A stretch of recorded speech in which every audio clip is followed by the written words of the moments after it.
आपल्या समोर आता दुसरा ग्रुप आहे आणि तो आपण बघतो ते ताट आहे आणि एक वाद्य आहे। या दोन्ही मिळून त्यांना एक तूर असं ते सांगतात। आपण बघूया ही तूर ते किती वर्षापासून त्यांची ते वाद्य वाजवत आहेत आणि त्या वाद्याने कोणतं नृत्य सादर करतात। आपल्या समोर दादा आहेत, आपण सर्वात आधी दादांशी बोलूया। दादा, हा तुमचा जो वाद्य आहे ते पारंपरिक आहे, वडिलांपासून आहे, याच्याबद्दल तुम्ही काय सांगाल? वडिलाचे आहे आणि आता आमची नवी पिढी आम्ही पण वाजवला आणि आणणारी पिढीला पण आम्ही थोडं शिकवते आणि आपली परंपरा चालू राखायची।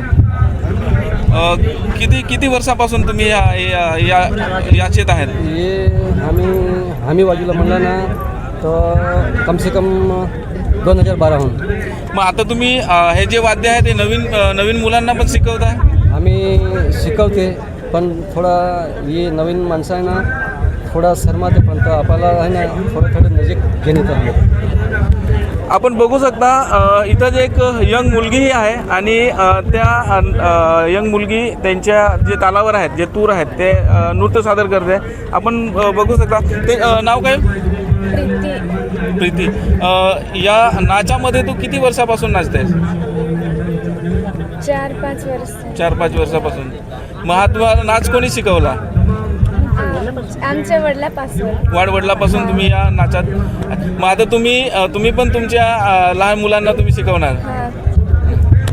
तर आपण बघू शकतो की इथं तूर हा नृत्य आहेत आणि प्रत्येकजण आपापल्या वेशभूषामध्ये आलेला आहेत आणि जी तूर आहे ते त्यांच्या वडिलापासून आतापर्यंत चालत आहेत। ही जी तूर आहे ते आदिवासी पारंपरिकमध्ये एक वाद्य असं मानलं जातं आणि हे जे वाद्य त्यांचे टिकून ठेवण्यासाठी त्यांनी नवीन पिढीला त्यांना त्यांच्या वडिलांनी शिकवलेलं हे नृत्य आहेत, वाद्य आहेत। आता ही पिढी त्यांच्या मुलांना शिकवेल, म्हणजे पिढीनं पिढी हा नृत्य चालत राहा। तुम्ही कुठं जातील ही नाच घेऊन? आम्ही चंद्रपूर, नागपूर, रायपूर, मग मुंबई, मग नागपूरच्या पुढं तिकडं पण भाईंदर, नंदुरबार जागे खानवेल मग नाचत होतो आम्ही। मग सेलवास पण, मग आमचे वलसाड जिल्हा तिकडं पण, मग इकडे नागपूर, चंद्रपूर, मुंबई ते जागे जाते बस।